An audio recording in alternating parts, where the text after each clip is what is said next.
Ok, como les comentaba, vamos a comenzar con IP versión 6, un poquito de la reseña y temas ahí de la problemática con IP versión 4 y vamos a ir adentrándonos poco a poco con el tema de IP versión 6 y cómo es su nomenclatura y además de los comandos en Cisco de cómo se utiliza.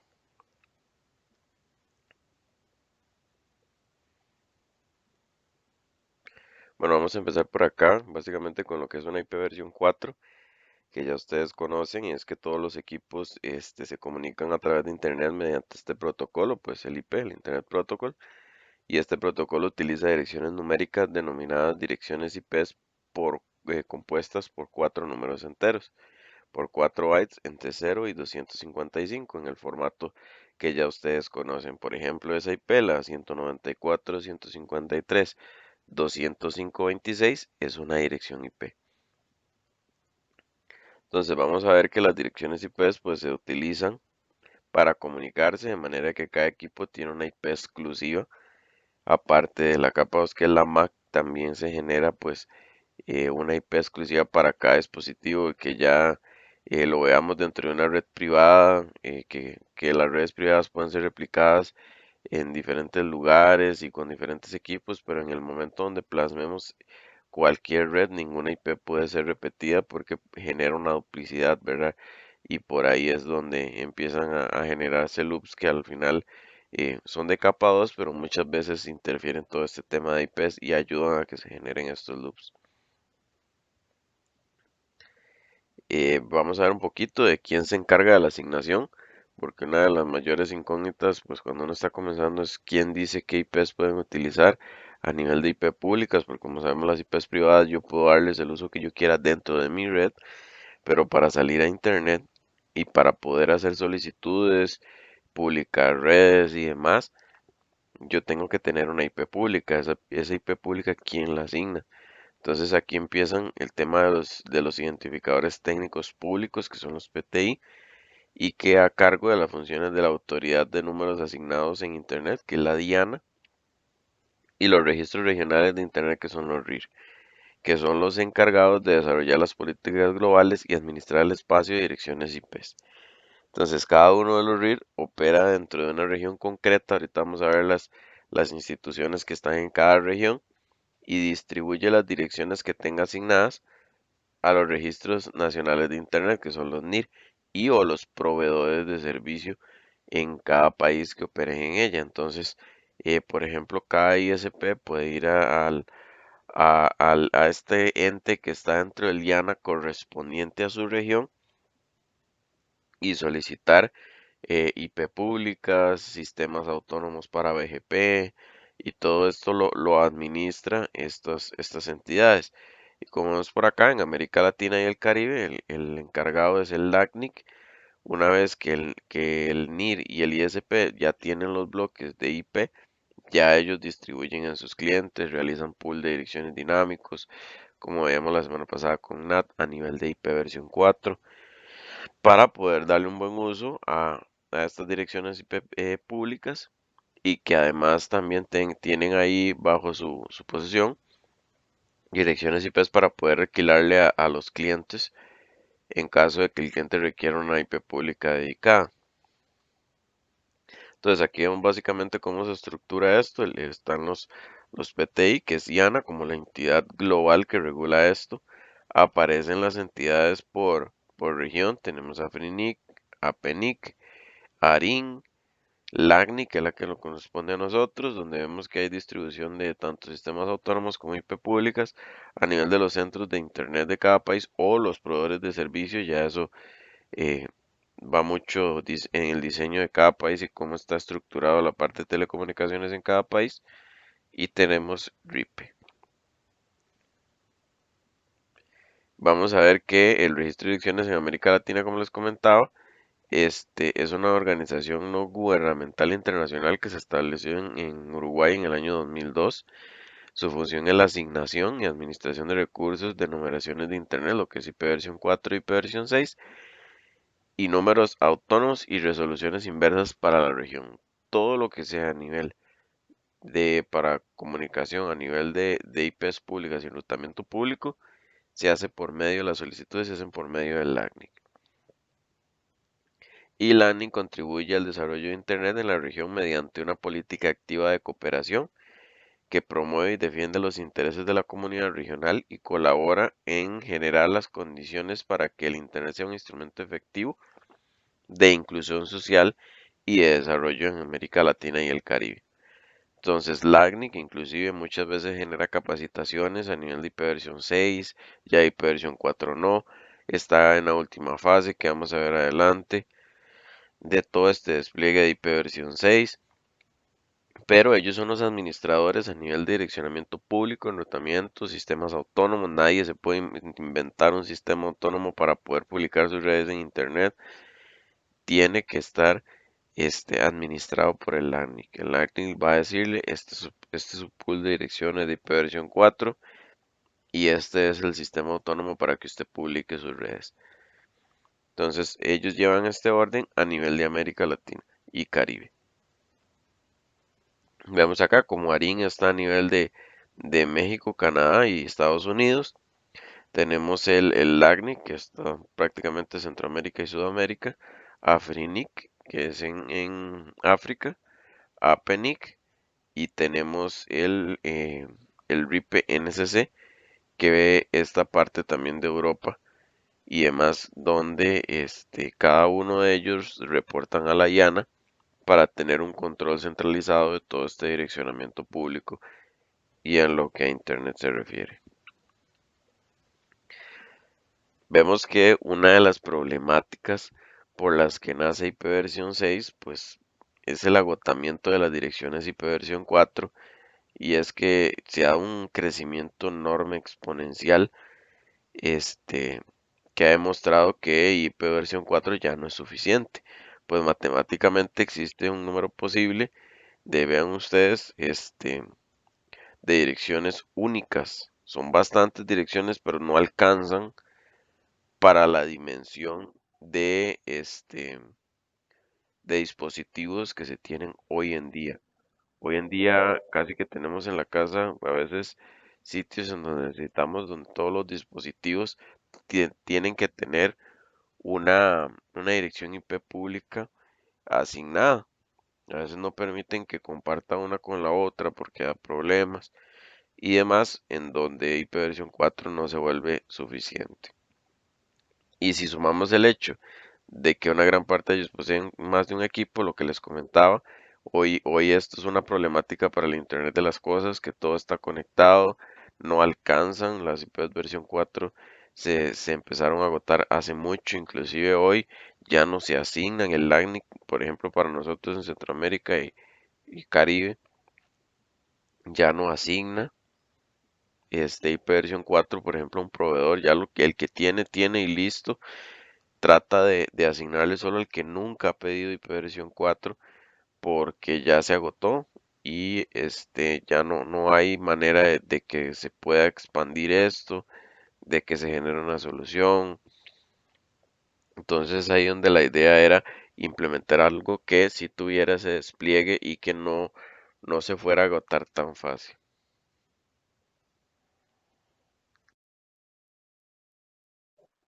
Bueno, vemos por acá que que sobre esto se tiene que considerar que una buena cantidad de ese conjunto de ipv 4 no es utilizable. Entramos en los rangos que no son para direccionamiento público, que está el tema de direcciones privadas, las direcciones alojadas para múlticas, para loopbacks y demás, que hay muchos bloques reservados para usos específicos, que al final restan al rango de direcciones IPs públicas utilizables que puede tener disponible el LACNIC, por ejemplo, para asignar a nuestra región o la IANA para asignar a todo el mundo. Y Internet pues cada vez tiene más usuarios y los usuarios cada vez más dispositivos y ya no existen direcciones IP versión 4 para distribuirse. Vemos acá un poquito una gráfica 2018 de que ya se convierte en 20 mil millones de dispositivos y el límite, comparándolo con el límite de IP versión 4, se tiene un balance de menos 4.294 millones de direcciones en donde no alcanzó, se agotó y por eso es que se le dio este auge a IP versión 6. Seguimos pues con el agotamiento de direcciones IP versión 4, que es el tema base de por qué se reforzó y por qué se implementa IP versión 6. Y es que a comienzos del 2011, pues la IANA agotó el stock de IP versión 4 y a partir de ahí LACNIC hizo un diagrama de 4 fases para programar el periodo de agotamiento en la región y desde el 2017 estamos en el proceso de la tercera y última fase con despliegue a este tema de agotamiento y despliegue de IP versión 6. Como les comentaba, ya solo se pueden acceder a pocas IPs disponibles, los nuevos participantes, el que ya tiene, los ISPs que ya tienen, los proveedores de servicio, no se les va a agregar más, no se les va a asignar más, sino que solo aquel que no tenga y que necesita pues alguna IP versión 4. Tenemos aquí asignación de direcciones por RIR.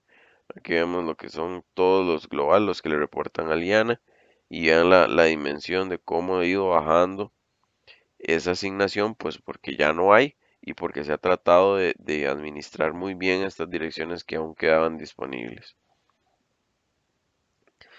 En el tema de soluciones parciales, pues aparece el NAT, lo que veíamos la semana pasada, que es que una IP pública puede darle salida a X red privada enorme, pero esto genera una desventaja porque pues, lo que les comentaba hay cambios en el host y demás, en la paquetería y agrega una complejidad en el proceso de ruteo, lo cual hay problemillas ahí a veces para rutear con NAT y tenemos que si NAT permite que toda una red hogareña use una sola IP, un router estándar, hablamos de que a nivel de proveedores de servicio existe el CGNAT, el Carrier Grade NAT, que es una herramienta que permite pues a los ISPs llevar el mismo proceso a gran escala y compartir conjuntos pequeños de direcciones públicas entre muchos puntos finales. Esto es lo que hablamos como un pool dinámico, donde ustedes no sé si han notado que un día tienen una IP pública y mañana tienen otra y así sucesivamente. Eso es porque están dentro de un pool de direcciones IP públicas que los proveedores utilizan para poder aprovechar al máximo pues el recurso que tienen, que es limitado a nivel de IP versión 4 de direcciones públicas. Y vemos que esta es la principal solución que los proveedores han encontrado para sortear las casas de IP versión 4 y agrega complicidades más serias a las traducciones más simples. Entonces, al final NAT vino a ponerle como una cura a esa herida que se tenía a nivel internacional con ipv 4, pero no fue la solución. Al final no alcanzó y por eso es que estas fueron soluciones parciales y no totales al problema de direccionamiento, al problema de agotamiento de direccionamiento público a nivel internacional. Entramos un poquito en qué es IP versión 6 y es que a principios de la década de los 90 pues ya era claro que no se podía depender de IP versión 4. Vean ustedes desde hace cuánto ya se sabía de que IP versión 4 no iba a ser este, una solución a largo plazo. Y es que en ese momento fue donde comenzaron las discusiones para el desarrollo de una nueva versión del protocolo conocida como IP versión 6. Y es que ipv 6 viene a solucionar muchos de los problemas de ipv 4 y permite que la red siga creciendo gracias a la posibilidad de habilitar miles de millones de direcciones nuevas. Entonces, IP versión 4 ofrece una cantidad enorme, mucho mayor que IP versión 4 y es que tiene una longitud de 128 bits. La cantidad de direcciones posibles pasa a ser de 340 sextillones, lo que equivale a más de 660.000 trillones de direcciones por cada centímetro cuadrado de la superficie de la Tierra. Vean la dimensión de direcciones disponibles que tenemos a nivel de IP versión 6. O sea, IP versión 4 no tiene nada que hacer a la par de IP versión 6. Vemos acá una comparativa, vean. 4.000 millones de direcciones únicas para IPv4 4, 340 sextillones de direcciones únicas. El tamaño de las direcciones IPv4 es de 32, en IPv6 de 128 bits. En IPv4 hablamos de formato decimal. Y en IPv6 ahí es donde entra un poquito tal vez el detalle de cómo entenderlas y que tal vez uno les tiene un poquito más de miedo a la hora de entrarle a IPv6 y es que hablamos ya de formato hexadecimal. Vemos las ventajas de IPv6 que tiene un crecimiento de Internet, la cantidad de direcciones que ofrece, pues IPv4 no es el único límite para el crecimiento de la red, la creciente magnitud de dispositivos que se están sumando a Internet no solo necesitan ancho de banda y direcciones IP, sino que también ciertos de puertos para que las distintas aplicaciones, todo lo que tenemos hoy en día, correo, streaming, música, juegos, puedan funcionar correctamente y las soluciones como el CGNAT llevan a la generación de una red con pocos usuarios que a su vez no podrán utilizar todas las aplicaciones al mismo tiempo. Esto se convierte, no sé si a ustedes les ha pasado que quieren hacer un streaming, quieren hacer un servidor FTP o en algún momento, no sé si han intentado hacer una VPN cuando están dentro de un pool de direcciones dinámicas, no se puede. Entonces, este, van a ver cómo se complica este tema.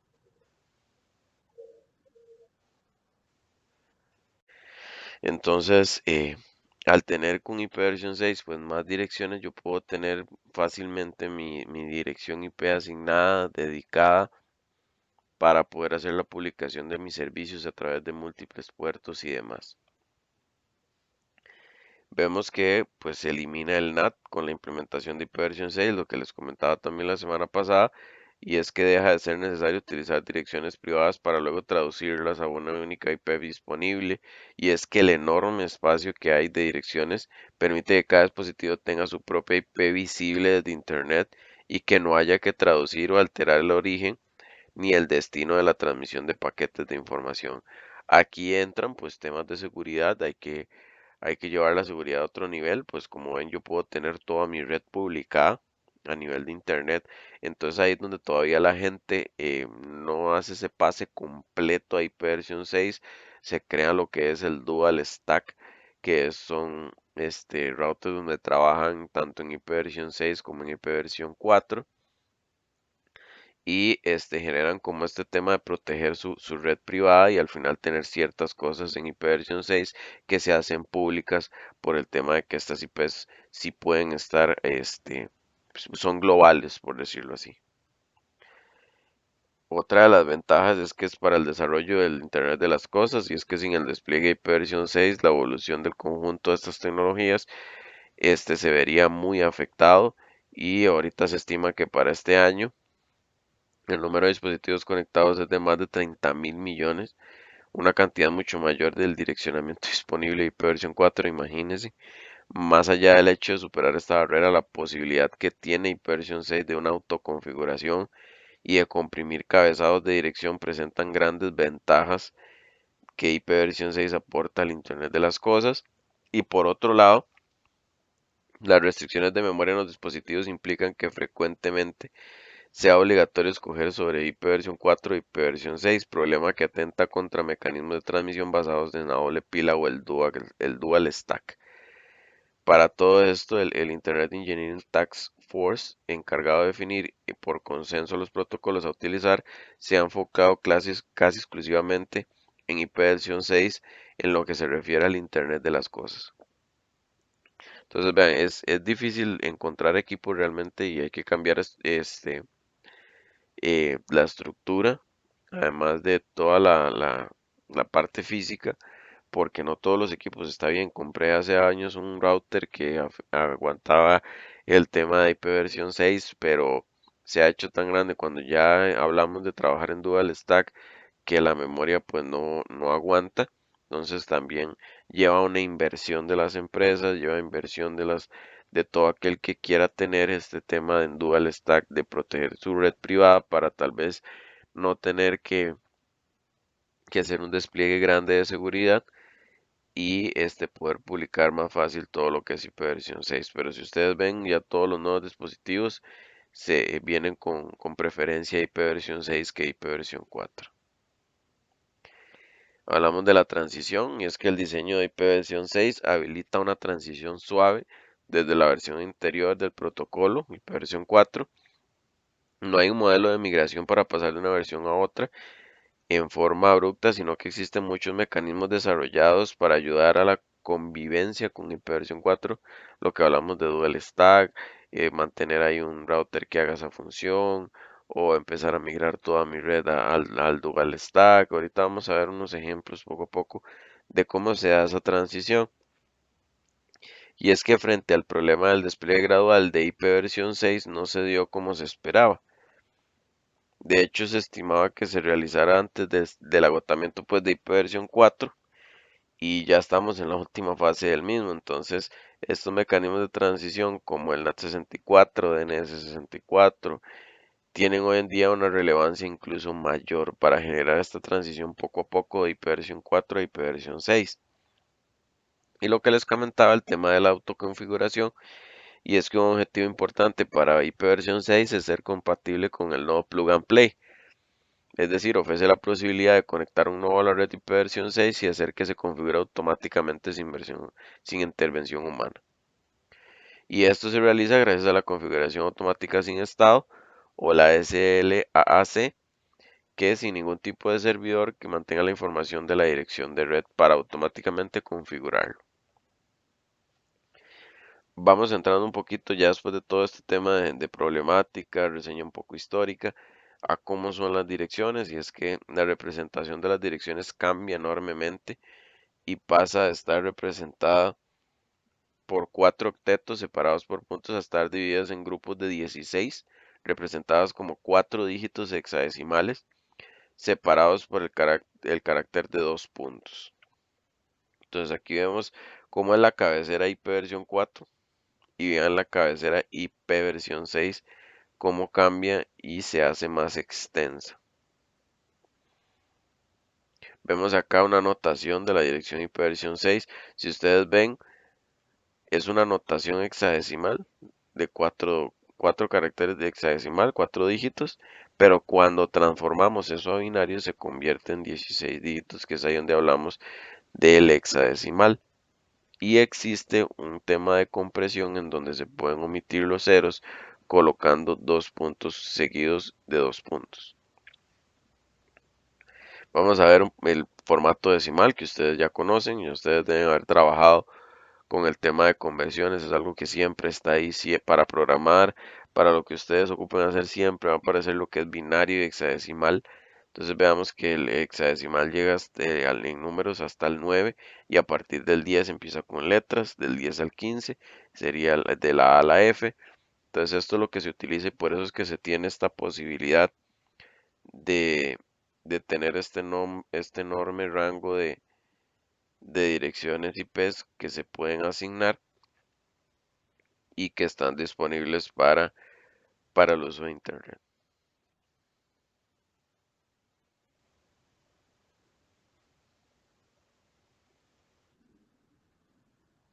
Sí, claro, profe.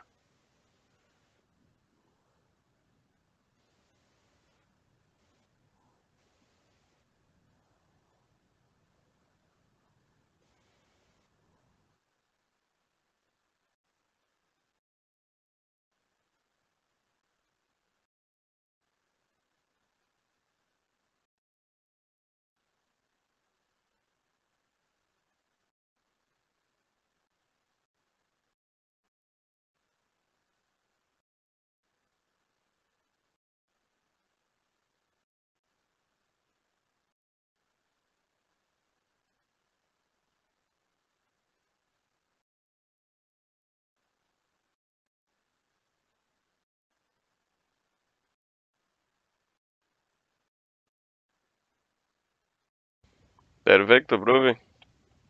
Profe, hoy estaríamos entonces finalizando por cualquier cosa, ya con este grupo.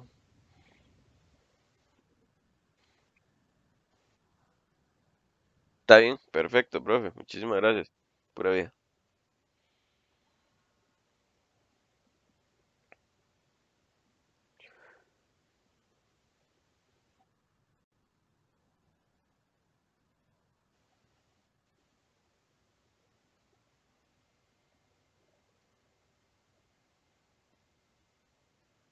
Ok, para continuar por acá, lo que les hablaba, se pueden comprimir un grupo de cuatro dígitos. Si este es nulo, es decir, toma el valor de cuatro ceros, eso se comprime en dos puntos, dos puntos. Eso habla de esa compresión que hace más pequeña el tema de IP versión 6, que nos ayuda pues al tema de configuración. Y ustedes van a ver que no se va a ver pues como tan abrupto a nivel de la pantalla y de configuración. Ustedes lo pueden poner así y no tienen que escribir tanto para especificar una dirección IP versión 6. Vemos que existe el tema de direcciones IP versión 4 compatibles con IP versión 6, y es que no se utiliza, está obsoleto, no es algo que se haya sacado del estándar, pero la gente prefiere no usarlo, y es que constituyen una clase especial. Este tema de ipv 6 son direcciones ipv 6 cuyos primeros 96 bits son cero, mientras que los últimos 32 bits representan pues la dirección ipv 4. Vemos un poco el ejemplo acá de que cómo sería un ejemplo de una dirección ipv 4 empotrada. Los últimos 32 bits pueden escribirse en base decimal de la siguiente manera. Vean cómo está el tema de la primera dirección, este, empotrada ipv 4 en ipv 6, y no debe confundirse con las que son compatibles, que hablábamos de 96 bits en cero y nuestra dirección ipv 4. Entonces, el primer formato que se ve acá es una dirección ipv 4 mapeada o empotrada, y el formato que vemos abajo es una dirección ipv 4 compatible con ipv 6. Entonces, este tipo de dirección, como les comentaba, casi no se usa en la práctica, pero los estándares no la han declarado como obsoleta, entonces la posibilidad está ahí abierta de poder utilizar esta nomenclatura para IPs versión 4 compatibles con IP versión 6. Vemos acá las identificaciones de los tipos de direcciones, y es que IP versión 6 se identifican de acuerdo a los bits más significativos de la dirección. Vemos las que no están especificadas, que son 2.128. Vemos la loopback, que es 2.1.128. Vemos la multicast, que sería la FF00 2.8. Vemos la link local, que esta link local se convierte en cuando ustedes ven que no agarra dirección IP un equipo que les da un rango 169. Esta es la link local para comunicarse en una red netamente local, pero una de estas IP no puede ser enrutada. No tiene la posibilidad de ser enrutada, no va a ser enrutada. Entonces es un tema de link local que se asigna, siempre se va a asignar a nivel de IP versión 6. Tenemos la site local únicas, que es la FS0 2.2./10, y las global únicas, que son todas las demás que están disponibles para utilizarse para internet.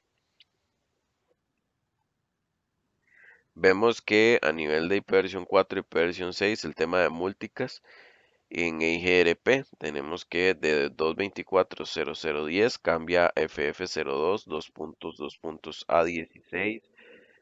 En OSPF cambia de 224.005 a FF02 2.2.5 raya 16. En OSPF el Dynamic Router cambia de el Designer Router, perdón, cambia de 224.006 a FF02 2.6/16. En RIP cambia de 224.009 a FF02 2.2.9, y en PIM cambia de 224.0013 a FF02 2.2.D16. Entonces vemos acá a nivel de IP versión 6 el direccionamiento. Vemos el Unicast, vemos el Multicast y el Anycast. Vemos la parte asignada y el nodo que lo solicita. Vemos la parte de Global Unicast, que puede ser cualquier dirección. Link Local, vemos la Loopback, vemos las que no están especificadas, la Unique Local, y el tema de que puede ser la compatible IP versión 4 con IP versión 6. Ahora lo que les comentaba, aquí se dan los diseños de cómo funciona, básicamente cómo puede funcionar el nativo. Pues existe una dirección IP versión 4 y a su lado una dirección IP versión 6. Y están separadas totalmente, cada quien tiene su dominio de broadcast. Hablamos de un túnel en donde tenemos nuestra red IP versión 4 y existe un router que habla IP versión 4 y IP versión 6 y se comunica con IP versión 6 para yo poder decir que tengo mi red, este, por lo menos la parte pública a nivel de IP versión 6, y hablamos del dual stack en donde mis routers hablan IP versión 4 e IP versión 6. Entonces pasa la paquetería tanto IP versión 4 como IP versión 6 y yo puedo tener máquinas en IP versión 4 e IP versión 6 dentro del mismo dominio de broadcast, que es lo que se utiliza hoy en día. Ok, básicamente con el subneteo hablamos de que las redes IP versión 4 hay que tener muy en cuenta que las que más se utilizan son /64. ¿Por qué? Porque tanto la parte azul y roja se puede ver como un, un summary, se puede decir así, de lo que es la subred. Esta es la red, la porción dedicada a red, y ya no se habla de hosts disponibles, sino hablamos de que la parte negra se convierte en el ID de la interfaz. Ya no se habla de que tenemos tantos hosts disponibles, que está la subred, no. Como lo ven, la parte en rojo, ¿por qué es 64? Porque la parte en rojo es un /48 asignado del ISP al cliente. La parte azul es un /16 usados por el cliente para sometear. Entonces, entre la parte azul y roja, que es lo que hablamos como un todo de ID de la subred, por decirlo así, es donde se crea el /64, que es el que le va a dar esta característica a las IPs versión 6. Y la parte negra se convierte en el identificador de interfaz o del host. Ya no se habla de hosts disponibles. Entonces ahí es donde quiere decir que el prefijo /64 corresponde a los bits de red y los últimos 64 bits corresponden al bit del identificador del host.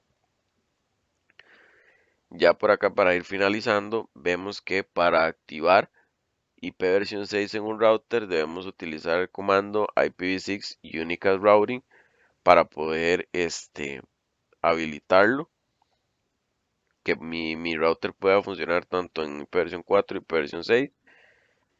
Vemos acá cómo se configura, pues ponemos el IPv6 address en la interfaz y generamos una IP global.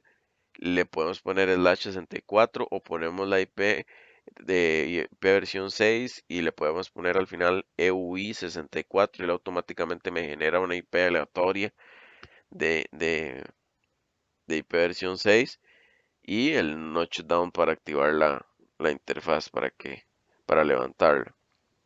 Vemos acá un show IPv6 interface en donde vemos que hay una link local asignada, la FE80 2.2.1. Vemos la Global Unicast Address, que la vemos en 64, y la vemos que pertenece a grupos de address, que al final estos son las múltiples que se generan en estos detalles. Pero vean ustedes cómo se ve básicamente un show de IPv6. Ahora, muy importante, también se generan rutas. Vemos cómo la nomenclatura no cambia, es IPv6 route, la IP, la red o la IP, la interfaz y demás tiene la misma nomenclatura a la red y por dónde quiero llegar, la interfaz y demás y mi gateway y listo.